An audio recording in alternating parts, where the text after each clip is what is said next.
Bismillahirrahmanirrahim. Assalamualaikum warahmatullahi wabarakatuh. Alhamdulillahirabbil alamin. Allahumma shalli ala sayyidina Muhammad wa ala alihi wa sahbihi ajma'in. Kami muliakan teman-teman sekalian. Alhamdulillah, pada hari ini kami akan membacakan hak yang harus kita berikan kepada teman kita.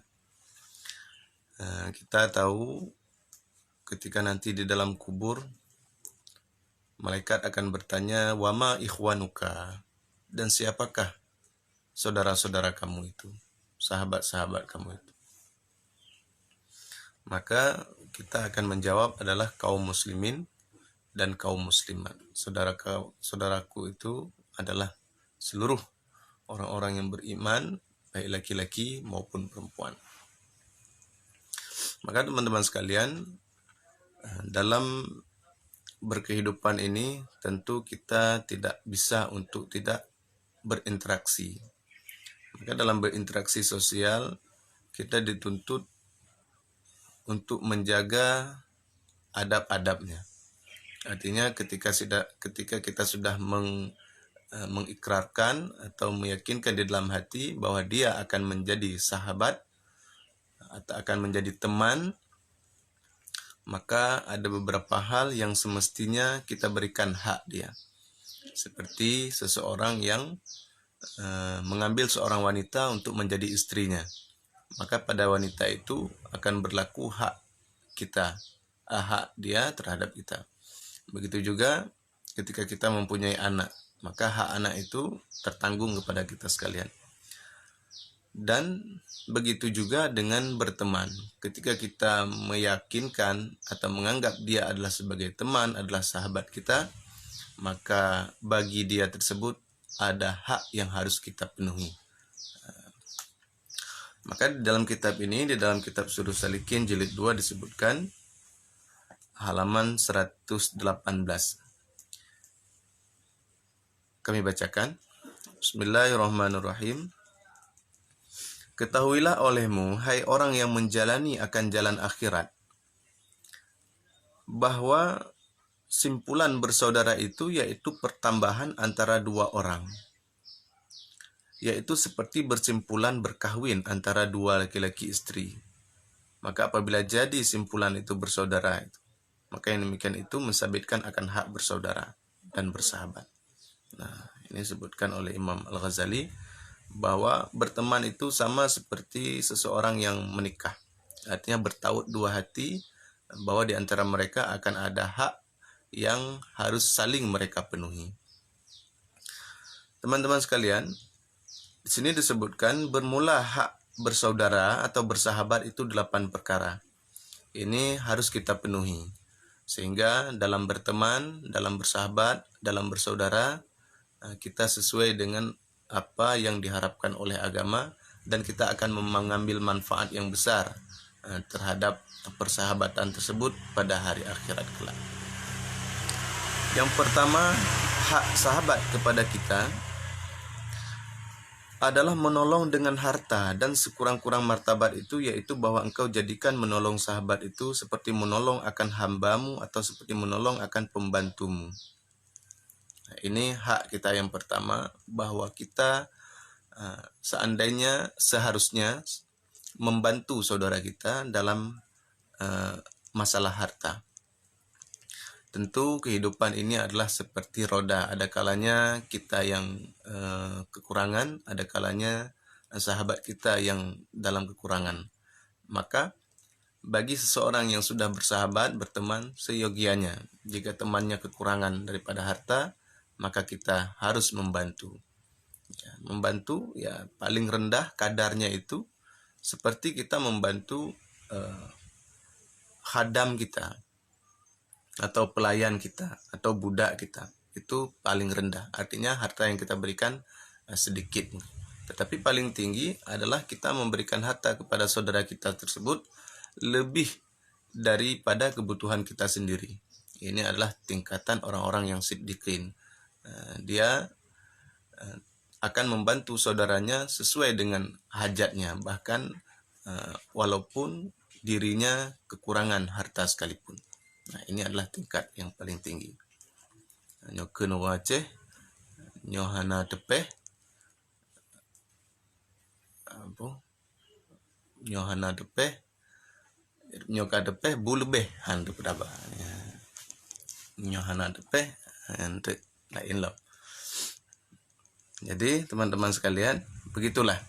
Artinya dalam bersahabat itu tingkatan yang paling tinggi kita memberikan apa yang kita miliki kepada saudara kita tersebut. Nah, tingkatan paling rendahnya adalah seperti kita membantu pelayan kita, artinya sekedar hajatnya dan kebutuhannya saja. Maka yang kedua disebutkan menolong dengan badan. Yang pertama tadi kita menolong hak dia, itu kita menolong dengan badan. Yang kedua dengan harta. Yang kedua kita menolong dengan badan, yaitu menolong dengan badan akan segala hajat sahabatnya itu, dan mendirikan akan hajatnya itu padahal tiada berkehendak ia kepada meminta tolong, dan adalah bagi yang demikian itu seperti martabat yang di atas tadi. Ya, kalau seandainya kita tidak punya harta, maka kita bisa menolong dengan tenaga. Bepui tulung. Ini istilah kita yang Aceh, bepui tulung. Ini pakat jak rumah, tajak bawai. Pena yang tak bantu, tak bantu. Ini adalah hak seorang sahabat. Anehnya, di antara kita mungkin mengatakan dia teman-teman, saudara-saudara, tetapi haknya ini kurang dipenuhi. Ya. Maka yang ketiga, hak sahabat kepada kita, yaitu menolong akan sahabat dengan lidahnya.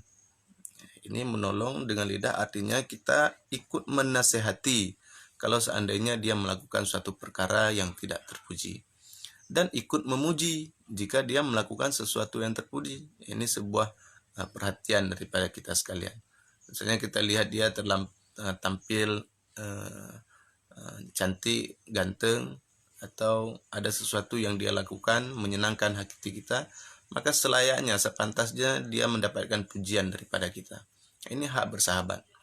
Ya, kalau kita lihat dia dalam keadaan sehat, bugar, ya kita puji dia dengan anugerah yang telah diberikan oleh Allah Subhanahu wa taala kepadanya, dan lain sebagainya. Ini adalah hak yang bisa kita berikan dengan lisan. Kalau seandainya dia melakukan hal yang tidak baik, kita nasihati dengan cara tidak memperlakukannya. Ini adab. Jika ada teman kita yang tidak baik, artinya melakukan kejahatan, kita panggil, kita nasihati sendiri-sendiri dalam keadaan sepi. Tidak boleh kita menasihati dia dalam keramaian. Ini akan membuat sakit hati. Kemudian juga di antara bagian hak dengan lisan, yaitu kita memanggil dia dengan nama yang sangat dia senangi. Misalnya dia memiliki anak, maka akan kita sebut dengan nama anaknya, Bapak Sepulan misalnya, atau Abi Sepulan. Atau ada nama yang sangat dia gemari, yang sangat dia senang apabila kita memanggil, maka kita panggil dengan nama itu. Mungkin di antara kita ada yang kebiasaan ketika berteman sejak remaja, ada nama-nama yang tidak menyenangkan, sebutan-sebutan yang tercela biasanya. Tetapi dia memang sudah tidak marah jika kita memanggil dengan nama tersebut. Maka sekarang kita sudah ingin memperbaiki keadaan, maka panggillah namanya dengan nama yang baik, dengan nama-nama yang sangat dia senangi dan terpuji. Kemudian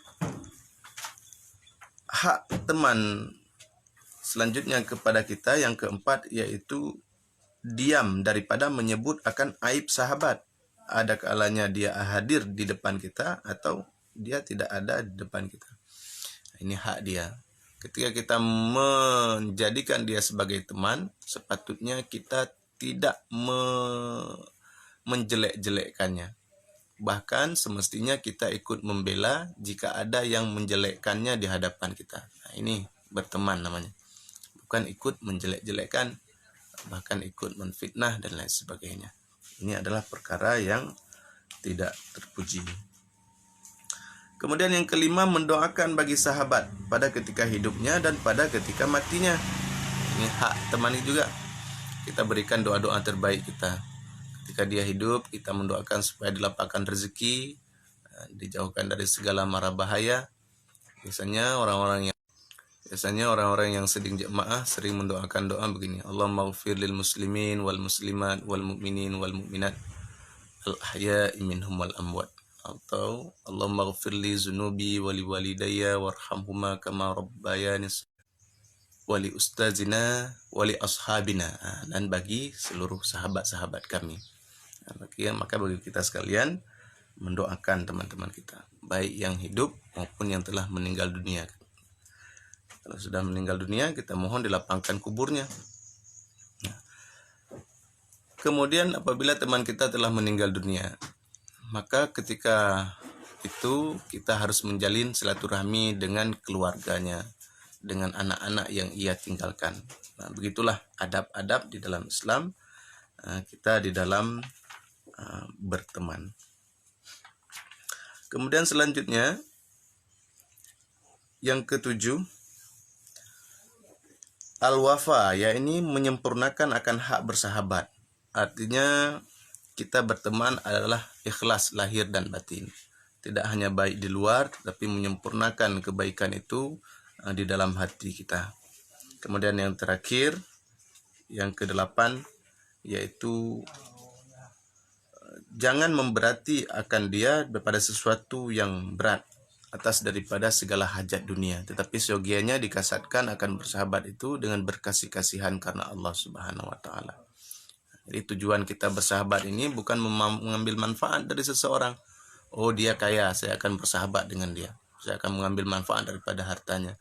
Oh, dia mempunyai pangkat yang tinggi, saya akan bersahabat dengan dia, akan menyelesaikan semua urusan-urusan saya, dan lain sebagainya.